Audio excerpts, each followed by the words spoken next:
Com és la vida als despatxos després de tota una trajectòria com a periodista cultural? Com és saber que ets capaç i alhora sentir-te impostora? Avui a Off the Rec, la comissionada de l'ús social del català a l'Ajuntament de Barcelona, Marta Salicru.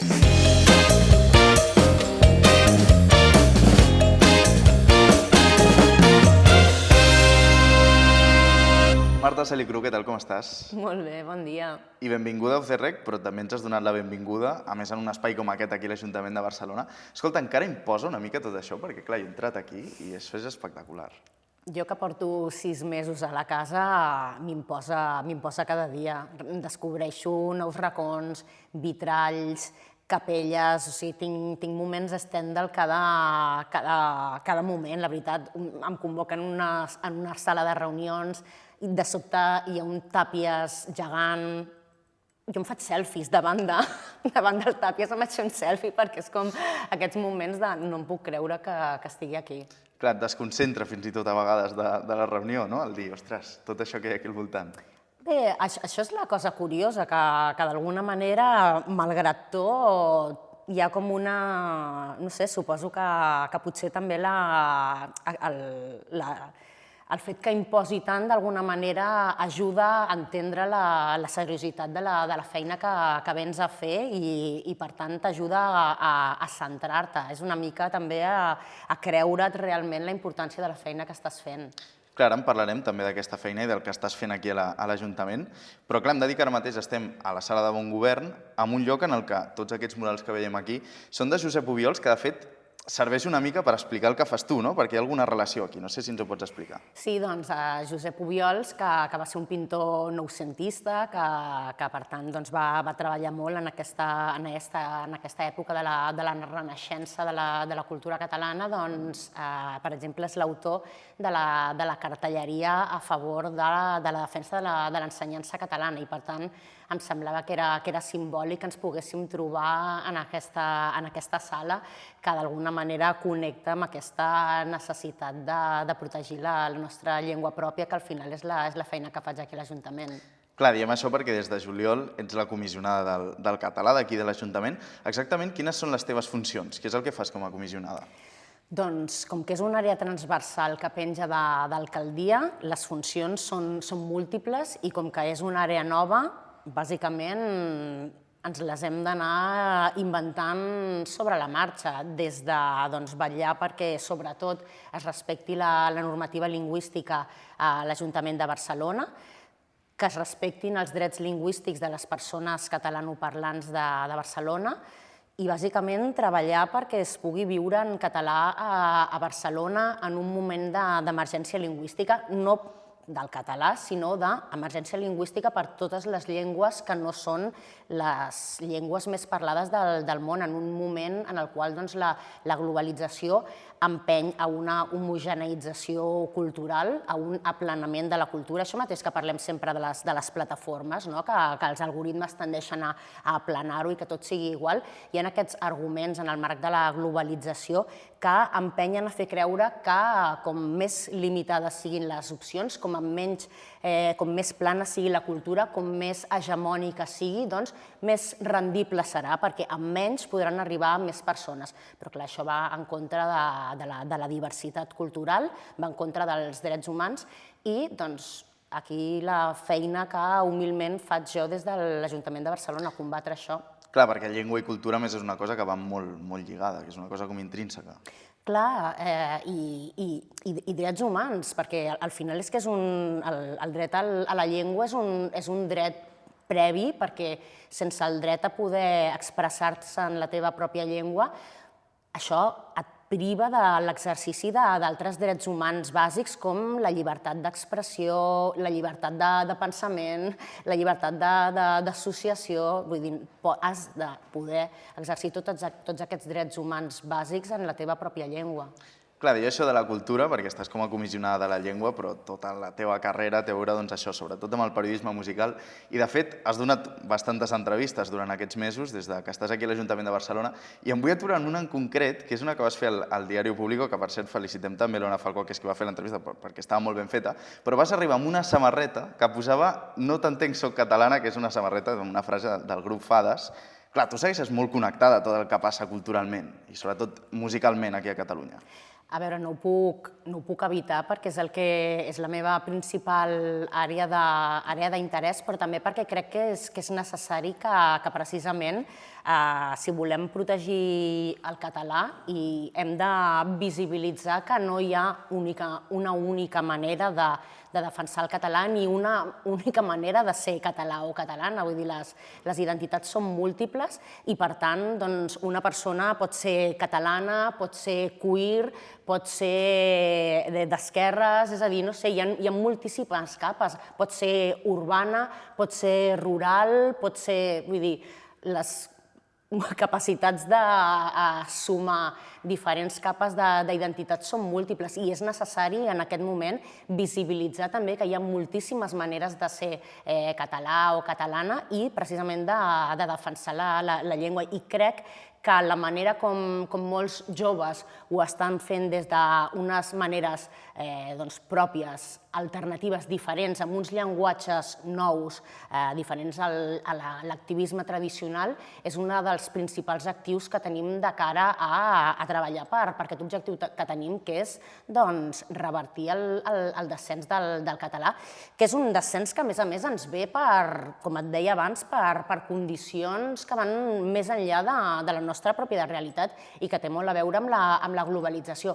El món ha canviat i necessitem canviar les maneres de buscar solucions. Vull dir, necessitem adaptar-nos. Aquests canvis són molt ràpids i, per tant, per això també ens agafen a contrapeu, però necessitem tirar endavant polítiques innovadores, polítiques atrevides, valentes, per revertir aquestes situacions i per combatre l'hegemonia cultural. Clar, ara explicaves aquesta hegemonia cultural, de fet ha passat amb el català, també amb la música, per exemple, per posar-ho en un cas potser una mica més aterrat, que s'han agafat algunes modes o alguna música que estava funcionant molt arreu del món amb altres llengües i s'ha fet en català, que jo crec que és una cosa important, però com és d'important també generar narrativa pròpia dins de la música, per exemple, en català? Mira, pel que fa a la música, per exemple, una tendència de fa uns anys que per mi és de les més transcendents que hi ha hagut a nivell global és entendre com la manera de precisament identificar-se, de distingir-se de la ingent producció musical que hi ha globalment és precisament agafar eines de producció contemporànies però alimentar-les amb la cultura pròpia, amb el folklore propi, amb formes culturals pròpies. I això, per exemple, és una feina que demostren de manera superintel·ligent i creativa Tarterlena, per exemple, que agafen elements del folklore mediterrani i amb eines i una capacitat creativa molt contemporània i ho converteixen en una forma radicalment nova. Aquesta crec que és la feina que hem de fer. Ara, també em sembla molt valuós que des de la música catalana s'abracin les diferents tendències contemporànies i, a més, crec que ara estem en un moment en el qual, des de fa uns anys, com si diguéssim, quan arriben les tendències, abans tinc la sensació que anàvem amb una mica de calatge, és a dir, quan una tendència ja gairebé estava passant de moda globalment, doncs era aquí quan començava a adaptar-se en català, mentre que ara estem en un moment en el qual les tendències aquí s'estan seguint en el mateix moment en el que està passant a la resta del món. I també crec que el que és necessari és això, que amb la música en català sigui tan polièdrica com sigui possible, és a dir, que convisquin propostes de música urbana, amb propostes de folk d'avantguarda, amb propostes de pop-rock més convencional, és a dir, que es demostra, la varietat de música que tenim aquí demostra precisament la capacitat del català de ser una eina totalment útil per absolutament totes les situacions, per absolutament tota la música i tant de bo sorgeixin tendències d'aquí que les imitin a la resta del món. Al final, l'èxit del Coti per Coti, per exemple, s'ha d'entendre també amb això que et mencionava, aquesta capacitat d'agafar un element cultural propi, que és la copla, que és la sardana, i fer-lo servir com un ingredient de la música urbana. És una cosa que ja fa molts anys va fer ja el Roger Mas, i que aquest any ha tornat a fer recentment, l'any passat, i que torna a demostrar-nos que bé que funciona, aquesta capacitat de reconèixer això que és únicament nostre propi en un context molt més contemporani. Clar, perquè aquesta cosa més folclòrica que deies, tu creus que es pot posar realment en el mapa sense que l'escena més mainstream també ho acompanyi, això, i ho tiri endavant?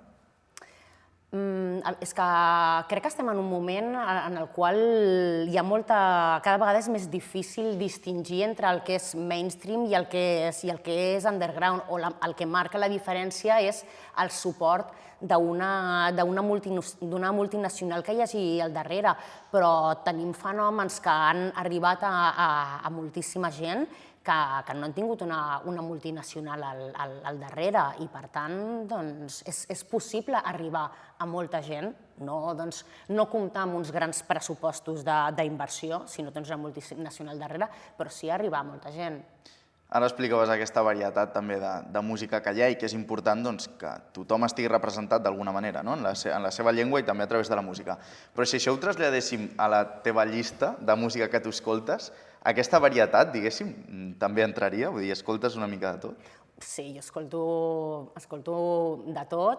El que passa és que, clar, jo amb els meus gustos personals, la veritat és que estic una mica esbiaixada. A mi, per exemple,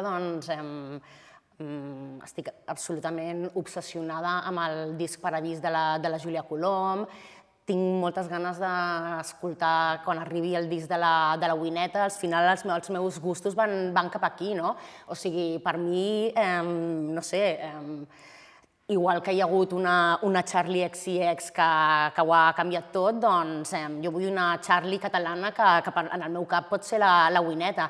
I, per exemple, jo soc una gran oient de K-pop i el que m'agradaria és sentir música també que d'alguna manera s'acosti al tipus de producció del K-pop i fins i tot a les coreografies del K-pop en català, perquè no? Ara, el que passa és que aquí sí que necessitaríem un gran suport multinacional al darrere, perquè, com sabeu, el K-pop no és baratet de produir. I no existeix segurament sense aquest fenomen de masses que representa, no? Sí, però precisament el fenomen del K-pop i del K-drama ens ensenya com un país decideix fer una aposta pel soft power, aquesta manera d'exercir el poder no des de lo militar, sinó des de l'àmbit cultural, apostant, fent grans inversions en cultura i amb una ambició clara per exportar la seva cultura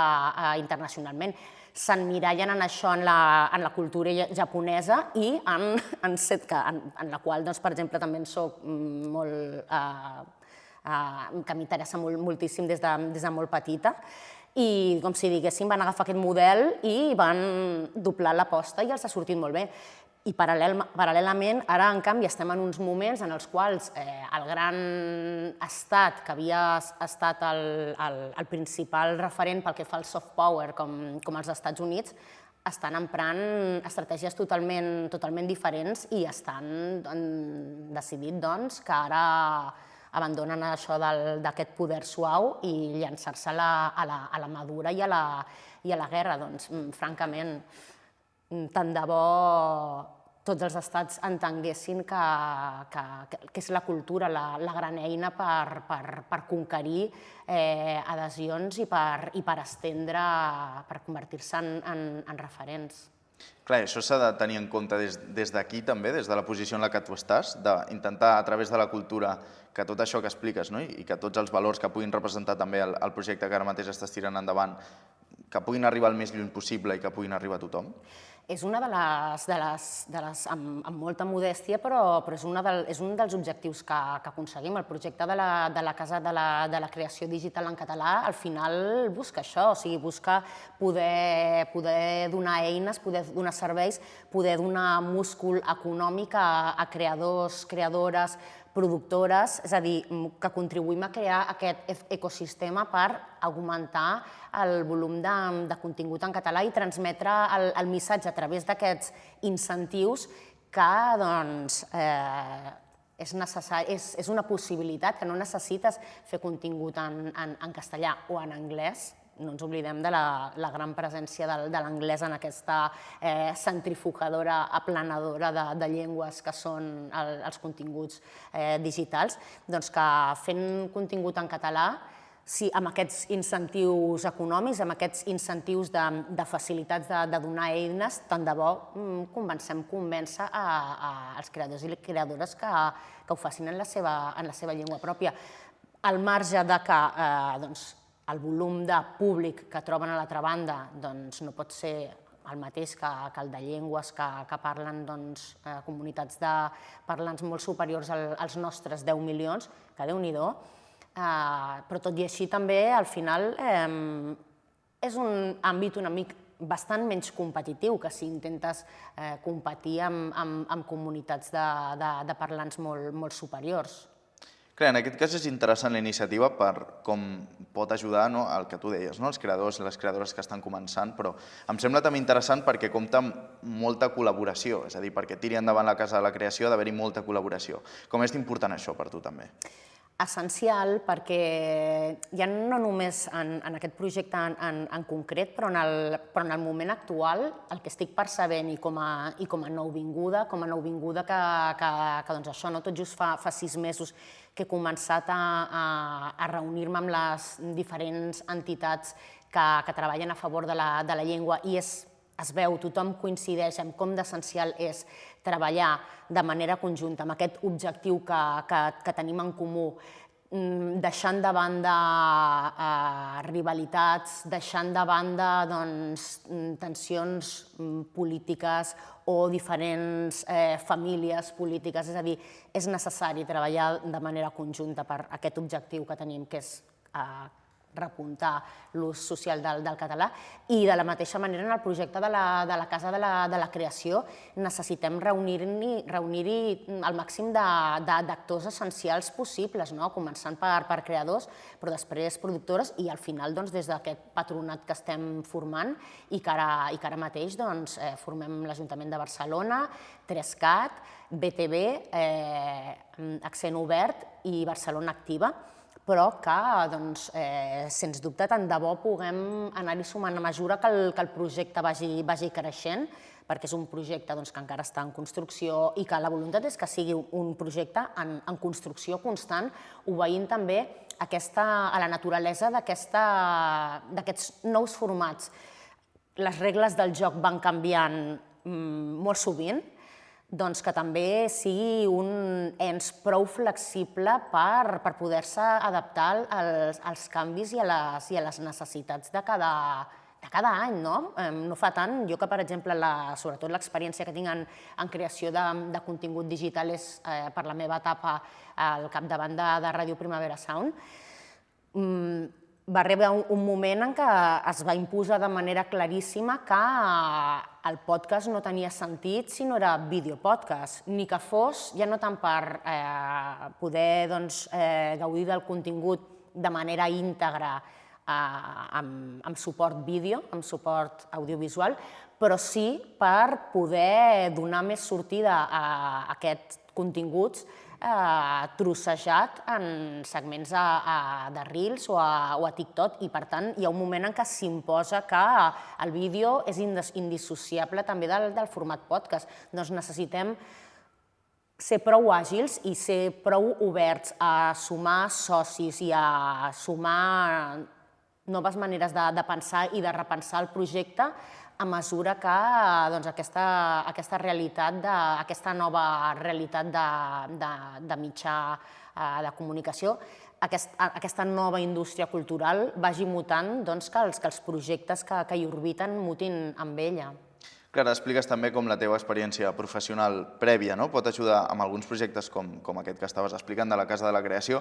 Clar, hem d'explicar que la teva figura és una figura molt nova, que ve també a través del Pacte Nacional per la Llengua entre Esquerra Republicana i el PSC, però tu sempre has defensat, i és així, que tu no formes part ni de l'òrbita política del PSC, ni de l'òrbita política d'Esquerra Republicana, ni de la política en general. Què creus que és el que t'aporta a tu aquesta certa distància amb la política a l'hora d'assumir una figura com aquesta, que a més depèn directament de l'alcalde, en aquest cas? Doncs el que estic comprovant amb totes les reunions que faig amb entitats i amb diferents persones interessades per la llengua, que és que d'alguna manera s'entén, i que jo crec que fa justícia a la veritat, que la meva dedicació, jo em dec a la llengua i em dec a la ciutat i no a un partit polític.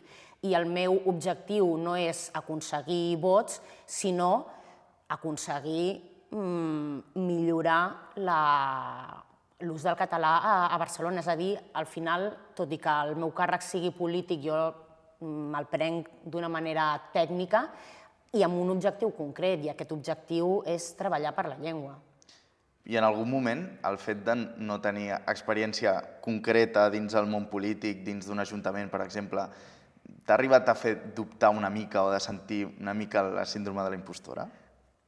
Constantment, però és que com que la síndrome de la impostora és, diguem que m'ha acompanyat al llarg de tota la meva carrera, en tots els àmbits. També em vaig sentir síndrome de la impostora quan, després d'estar treballant durant 9 anys en premsa escrita i premsa digital, com a cap de redacció i redactora de Time Out Barcelona, em proposen que dirigeixi Ràdio Primavera Sound, que en aquell moment encara no se sap ben bé què es vol que sigui, ja vaig tenir molt de síndrome de la impostora. He tingut sempre molt de síndrome de la impostora quan m'he trobat exercint de periodista musical, sent dona, envoltada de periodistes que tenien, jo què sé, 10 o 15 anys més de carrera del que tenia jo en aquell moment. La veritat és que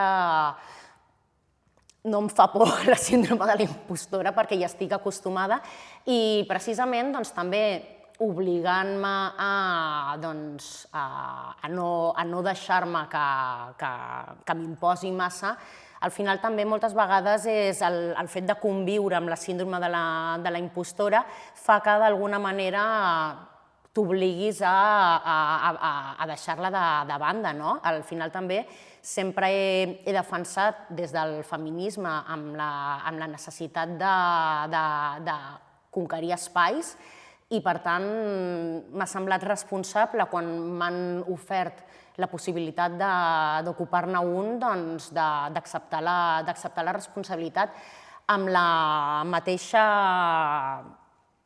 amb tots els dubtes i el mateix respecte i la mateixa por de poder no estar a l'altura de les circumstàncies, però alhora amb tota la tossuderia, jo soc Taure, per tirar-ho endavant.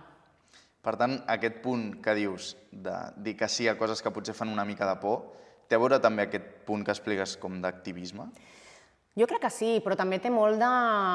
Crec que també té part de consciència de classe, perquè al final jo pertanyo a una família treballadora, soc la segona persona de la meva família que ha anat a la universitat, no he tingut mai padrins i, per tant, l'única cosa que he tingut per acompanyar-me és la meva formació i la meva capacitat de treball. I, per tant, sempre que m'ha sorgit una oportunitat, sempre he tendit a dir que sí,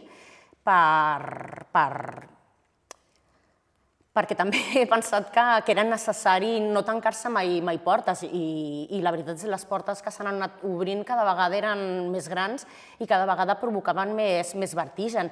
Però sí, també una gran responsabilitat des de l'activisme també, pensant que jo tinc clar que sóc una persona molt pencaire, al final també sovint els projectes que he liderat o en el qual he tingut una responsabilitat han tirat endavant i, per tant, com a ciutadana preocupada per la situació del català a la meva ciutat, tinc la certesa que si jo m'hi posava, m'hi posaria fins al coll. I, per tant, doncs, això sí que ho tenia, que si me n'encarregava, tindria la certesa que hi hauria algú que li dedicaria el 200% a aquesta feina. Però tot i aquesta síndrome de la impostora que deies, després com una certa seguretat. Vull dir, d'on et ve això? Doncs suposo que de l'experiència i de la maduresa, també. Al final fa molts anys que treballo i com et deia, m'he trobat encapçalant projectes des de l'inici de la meva carrera. Ja des de molt jove, quan acabava de sortir de la facultat, vaig ser cap de redacció primer d'una publicació molt efímera de música en català que es deia 33 RPM, després d'Escàner FM, i em vaig trobar fent feina de cap de redacció, redaccions pràcticament inexistents perquè eren plantilles ínfimes, amb, no sé, menys de 25 anys, i aleshores diguem que estic acostumada des de sempre a haver d'exercir posicions de cert lideratge sense tenir unes experiències prèvies. Al final,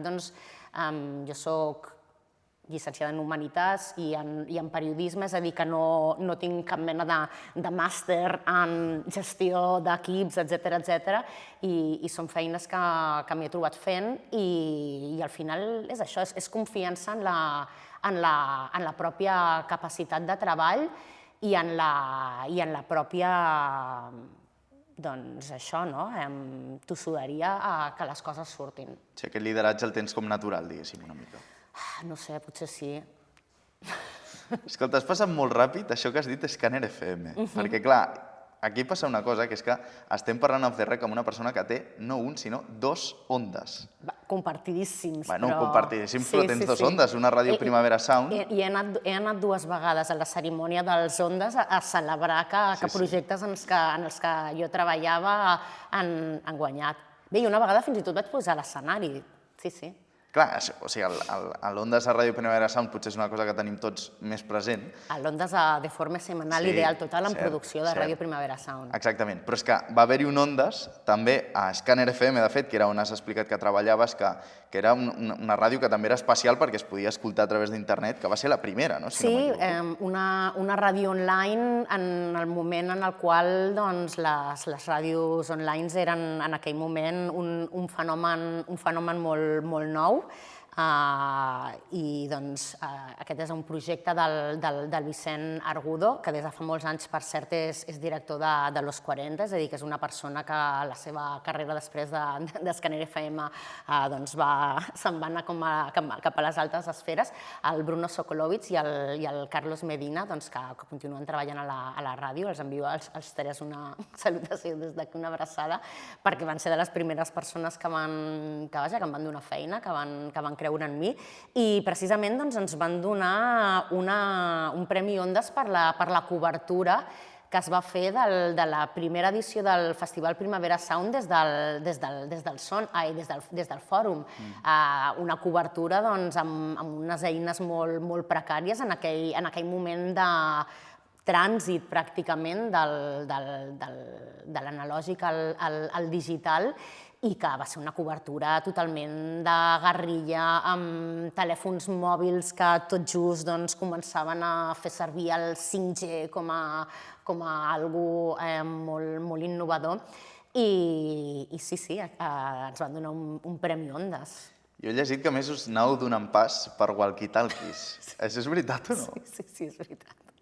Per tant, ja veiem que mai t'ha importat com enfangar-te, diguéssim, no? Vull dir que aquesta feina que tu dius que has anat fent durant els anys també ha estat això, no?, d'alguna manera.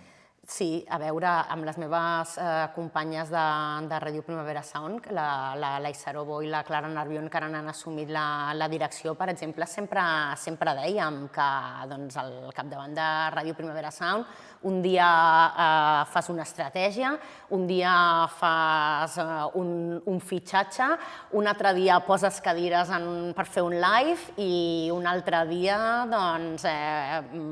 planxes un faldó per cobrir una taula amb el logotip i això és algo una mica comú. Però crec que és més comú del que sembla. Vull dir que a vegades sembla que hi hagi certs llocs, o de vegades et valida unes entrades també, això, no? Però a vegades sembla que hi hagi certs càrrecs en els quals sembla que ja deixis de remengar-te i la setmana passada mateix que vam fer una reunió amb Òmnium Cultural, amb la presidència d'Òmnium Cultural, vaig veure de reüll que l'alcalde de Barcelona estava recol·locant les cadires del seu despatx ell mateix perquè finalment va haver-hi un canvi de sala. És a dir, que al final aquesta tendència a enfangar-se, diguem que crec que ho fem tothom que ens creiem la nostra feina, vaja. Clar, de fet, ara explicaves també aquesta trajectòria que tenies. Com creus que els mitjans influeixen també a generar una escena, en el cas de la música? Quin impacte creus que té? Doncs, a veure, l'han tingut moltíssim en el passat, no? I, per exemple, jo que he sigut molt seguidora de la premsa britànica i de la música britànica, doncs hi havia una època que els mitjans de comunicació eren els que definien les escenes. Crec que aquí també, per exemple, un fenomen com el del rock català dels 90 també va haver-hi com una manera des de mitjans de comunicació i des de poders d'alguna manera empaquetar-ho en grups que eren molt diferents, que tenien poc a veure més enllà del fet de cantar en català, en convertir-ho en una mena d'escena. Sí que des del periodisme sempre es tendeix per intentar explicar les coses, buscar relacions, i això a vegades pot ser útil. També les escenes a vegades tendeixen a crear-se elles mateixes i és el contrari, és des del periodisme que les veuen i que aleshores les intenten explicar. A vegades poden ser reduccionistes o més aviat potser quan l'escena sorgeix de veritat d'unes relacions entre una sèrie d'artistes i els mitjans són capaços de veure-les i de traslladar-les per explicar-les, és quan responen a realitats i escenes genuïnes. Mentre que quan obeeixen a certs constructes, doncs això no funciona tant. Per exemple, jo mai no vaig sentir que funcionés una etiqueta que pels 2000, o primera dècada dels 2000, es va voler parlar de l'escena pop-folk català, que a mi no em va semblar que encaixés. Trobava que reunia propostes molt disperses, mentre que darrerament, quan parlem de l'escena queer catalana i que, per exemple, vam tenir se'n va poder gaudir d'una nit gloriosa a l'última edició del Mercat de Música Viva de Vic, amb Oineta, amb Fades, amb Svetlana, amb Llum, la Francesa. Aquí, per exemple, crec que sí que és des de fora, veient el que està passant, veient que hi ha una sèrie d'artistes que estan treballant conjuntament, que col·laboren, que es munten bolos junts i aleshores ho veus i intentes amplificar-ho, això sí que funciona. Clar, però, per exemple, dins de l'escena queer, que ara anomenaves, també hi ha alguns grups que el que reivindiquen és una mica el contrari en el fet que no sigui una escena com a tal, sinó que formin part de grans festivals i que sigui una cosa no de nínxol, sinó que estigui com integrada. No sé què en penses d'això. I estic totalment d'acord, és a dir, una cosa és que posis una etiqueta per intentar explicar-ho i l'altra cosa és que sembli que tots aquests artistes hagin d'anar en bloc.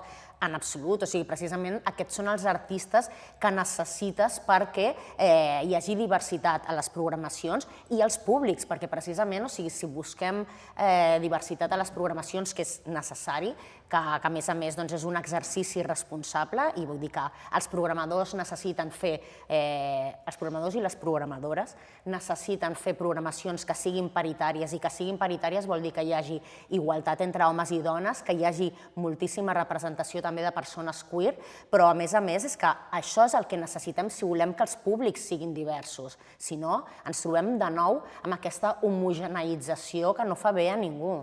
Està passant també una cosa, que és una sensació que tinc, que volia compartir-te dins l'escena, que vull saber també què en penses. Fa la sensació que hi ha gent, per exemple, em sembla que la música podria ser un cas d'això, que ja no és que estiguin fent música en català com per una espècie d'activisme, sinó com amb una certa normalitat i que ho defensen així, simplement perquè és la meva llengua i em surt així. Com creus que ajuda això a justament la teva feina, que és una mica normalitzar el català d'alguna manera? Sí, precisament això que estàs descrivint és un dels motius que va fer que en el moment de decidir-me a acceptar la feina i tot i veure la complexitat que tenia poder aconseguir algun resultat a curt termini, perquè al final, si continuem treballant des de l'Ajuntament, als ajuntaments, des dels municipis, des de la Generalitat, potser podem aconseguir resultats a llarg termini, però és a dir, a curt termini és molt difícil que aconseguim resultats que puguin ser quantificables. És a dir, jo sé que les meves possibilitats per sortir d'aquesta feina amb resultats són minses, però és igual, vull dir, compto amb poder posar una primera pedra perquè en el futur es puguin recollir fruits, però precisament si hi ha alguna cosa que em genera optimisme és precisament veure com hi ha moltíssimes formes culturals de diferents gèneres, ja sigui música, ja sigui contingut digital, en el qual ens demostren que hi ha joves que estan fent servir el català sense una necessitat reivindicativa, no des de l'activisme, sinó precisament des d'una absoluta naturalitat, des d'una absoluta impossibilitat de fer-ho d'una altra manera, perquè és la seva llengua i no se'ls passa pel cap poder-ho fer en una altra. I això crec que és un dels principals actius que tenim ara mateix. És el que volem. El català ha de ser una llengua normalitzada. Per molt que sigui una llengua minoritzada, necessitem que sigui una llengua normalitzada i això ens ho hem de creure els parlants i per tant hem de deixar de comportar-nos com persones acomplexades pel fet que la nostra llengua és minoritzada. La majoria de llengües ho són, de minoritzada, vull dir, les llengües hegemòniques són molt poques i cada vegada estaran fent-nos més pressió des de les plataformes perquè tendim a consumir cultura i a generar-la només en aquestes llengües. I per tant, ens hem de rebel·lar contra això i hem de mantenir el nostre activisme mantenint la nostra llengua.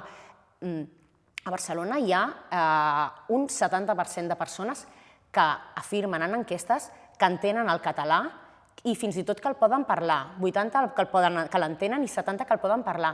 Per tant, creem espais de conversa, d'ús del català. Aquest 35% de persones que afirmen que el català és la seva llengua principal, la llengua amb la que s'identifiquen, no és el sostre per parlar català en Barcelona. El sostre, que no ens el posem nosaltres. Si nosaltres som catalanoparlants, quan entrem a una botiga, parlem en català. Quan demanem un cafè amb llet en una cafeteria d'especialitat, cosa que jo faig, fem-ho en català. Ens respondran en català, segurament, la majoria de les vegades. I si en un lloc no ens responen en català, marxem i anem a un altre. Clar, aquí el que dius també respecte a això, que és com una frase que crec que engloba bastant el discurs que estaves tenint, que ho has explicat en algunes entrevistes anteriors, que dius que si el català és una eina de cohesió, no pot defensar-se en aquest cas amb un discurs coercitiu, que crec que és una mica el que t'estaves referint, però exactament a què fa referència aquesta frase? A veure, les persones tenim dret a fer servir la nostra llengua. I això és el que defensen a la Declaració de Drets Lingüístics. Aleshores, a Barcelona tenim dues llengües oficials i l'administració té el deure de poder donar serveis i de poder respondre a les persones que exerceixin la seva opció de llengua, aquesta opció de llengua en català o en castellà. Aleshores, clar, no podem obligar a les persones que tenen una llengua diferent del català. A Barcelona hi ha, sembla, diuen les dades, 300 llengües diferents que es parlen simultàniament a la ciutat. El que no podem és, si nosaltres defensem els drets lingüístics pels catalanoparlants, el que no podem tampoc és restringir els drets lingüístics de les persones que viuen a Catalunya. Ara, o sigui, la comunitat catalana a Barcelona i a Catalunya té uns drets lingüístics associats a aquest territori en concret i aleshores això fa que se'ns hagi de respectar els nostres drets lingüístics també, especialment en aquest territori històric que és el nostre territori i que és un territori en el qual, doncs, històricament s'hi ha parlat català. Aleshores, aquí és quan hi ha aquesta tensió entre drets d'uns i uns altres. Però, doncs, a Catalunya, la llengua pròpia és el català i, per tant, tenim aquests drets afegits. I, aleshores, com a administració, tenim l'obligació, tenim el dret i el deure de poder respondre a la ciutadania que vulgui ser atesa en català i que vulgui fer vida en català. I això és el que hem de fer, i això és pel que hem de vetllar. Però quin seria, per exemple, un discurs coercitiu respecte a la llengua? Home, doncs un discurs coercitiu seria que una persona que no parla català habitualment ho hagués de fer en el seu àmbit privat. Això és una cosa que seria un discurs coercitiu i que estaríem infringint els drets lingüístics que volem reivindicar per nosaltres mateixos. I en aquest sentit, creus que durant els últims anys, i ara quan tu has entrat, tens la sensació que la llengua, el català, està potser menys polititzat que els últims anys i això pot ajudar d'alguna manera a la tasca que fas? Crec que s'ha d'entendre que és perillós que el català es faci servir com una eina política, quan el que hem d'entendre, el català és com una eina de cohesió, una eina que, a més, és una eina d'igualtat d'oportunitats entre la ciutadania. Aquesta ciutadania nouvinguda li hem de donar, té el dret de poder aprendre la llengua pròpia del lloc on viu i que, a més, això, com s'ha demostrat en anteriors onades migratòries, és una oportunitat d'ascensor social i, per tant, és una oportunitat de lluita contra les desigualtats. I, per tant, necessitem poder donar a les persones nouvingudes la possibilitat d'aprendre aquesta llengua pròpia precisament per respectar-los, respectar els seus drets com a ciutadans de Barcelona. Passant a un altre dels temes també estrelles teus, Marta, aquest discurs que dius coercitiu, val també per Rosalía, en aquest cas? En quin sentit? A veure, amplia la pregunta. D'acord. Hi ha hagut com també polèmica últimament perquè ha fet el seu últim disc, Lux, tot el que ha passat també amb algunes cançons, amb l'Escolania, etc. El fet que hi hagi una persona tan important com ella que ha fet cançons en català i que el català té una presència dins del que és l'univers Rosalía, creus que és més un pas endavant que no pas un pas enrere el fet que no sigui íntegrament en català, per exemple, el disc? Que hi hagi un artista com Rosalía, com la Rosalía, que fins ara només havia fet una cançó en català amb tota la seva trajectòria, ara n'hagi fet una segona, això afegim el fragment de la seva àvia parlant en català, o sigui, crec que venint del que veníem, o sigui, és la primera vegada que en un disc de la Rosalía hi ha una cançó en català, per tant em sembla que és alguna cosa a celebrar. Tant de bo artistes amb aquesta repercussió a poc vagin incorporant més cançons en català en el seu repertori. També a la Batguial, per exemple, també només tenim uns versos de Jo sigo igual en català, més enllà del seu pai, amb el qual la vam donar a conèixer. Tant de bo la Batguial també la puguem sentir, que cada vegada puguin aparèixer també cançons en català en el seu repertori. Aleshores, jo tot ho veig com un guany, la veritat. O sigui, cada vegada que hi hagi, que Estopa també hagin fet una col·laboració amb els Tiets i que això incrementi la seva minsa producció en català, doncs tendeixo a... Ho veig com... una manera, ho hem de celebrar, vaja, i crec que això és d'un exemple, també. La Lis, també, que faci una cançó en català, és a dir, anem sumant. Òbviament, tampoc no crec que s'hagi de... O sigui, no crec que s'hagi de... Se li ha de donar la importància que té. És molt important que artistes que tenen gran projecció, cantant en altres llengües i que són catalans, quan facin una cançó en català és una bona notícia pel català, que Sidoní hagin fet un disc en català després d'una llarga trajectòria en català, doncs tot es pot celebrar. Ara, això no pot anar en detriment dels artistes que porten fent tota una carrera en català. Però a mi m'interessen més, el que dèiem abans, fer-ho per conviccions artístiques i de normalitat, que no per militància. I el que m'agrada d'aquests moviments, per exemple, és que van en aquesta línia del que dèiem, d'una normalitat. Clar, en el cas de Rosalía, per exemple, si ha fet alguna cosa en català és perquè la seva proposta artística l'ha portat fins allà, no? I és el que tu deies, que forma part d'aquesta normalitat, també, d'alguna manera. Sí, exactament. Clar, ara estàvem parlant també de la teva presència, el que fas aquí, però tu creus que et trobes a faltar una mica també aquesta vida, els mitjans estan més a prop d'això? És una cosa que es troba a faltar o no? Sí, clar que trobo a faltar. Ara, per exemple, he tombat moltes propostes per parlar sobre el disc de Rosalía i encara em continuen trucant per parlar de música. Ahir mateix, per exemple, em van trucar per si volia opinar sobre els casos d'assetjament sexual de Julio Iglesias, que igualment no sentiria que serien del meu negociat. I ara mateix estic mantenint-me apartada d'aquestes qüestions perquè tinc massa feina i perquè ara mateix no estic centrada en el periodisme musical.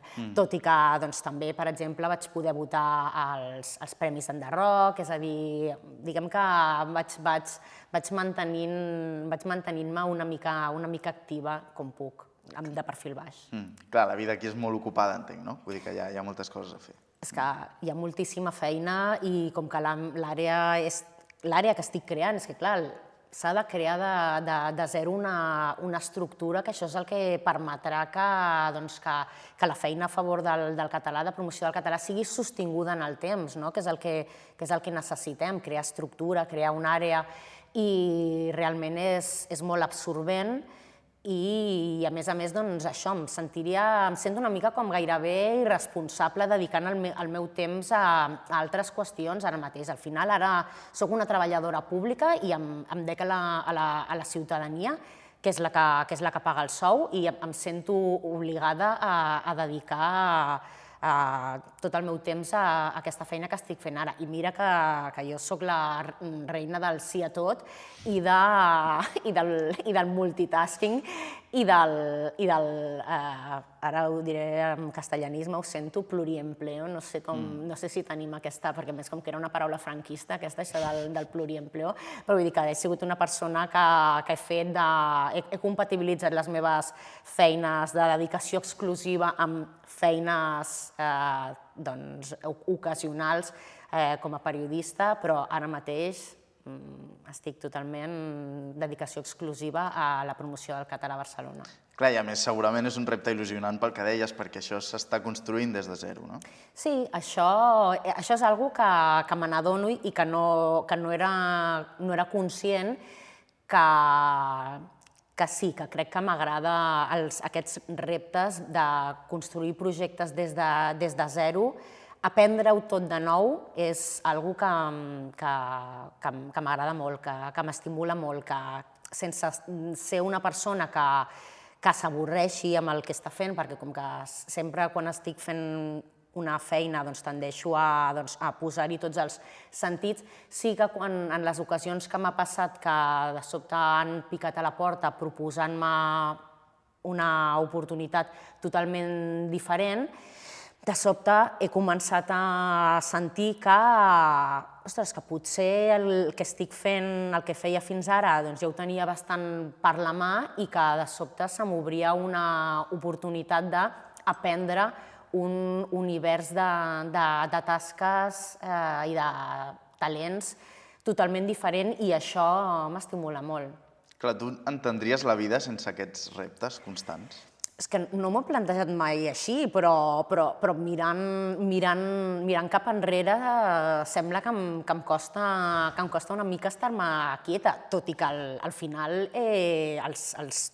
no sé què em depararà la feina a l'Ajuntament de Barcelona, perquè d'entrada el mandat acaba en 2 anys i no tinc absolutament cap... O sigui, no vull ni pensar en el que ve després, vull dir, estic totalment centrada en el que estic fent ara.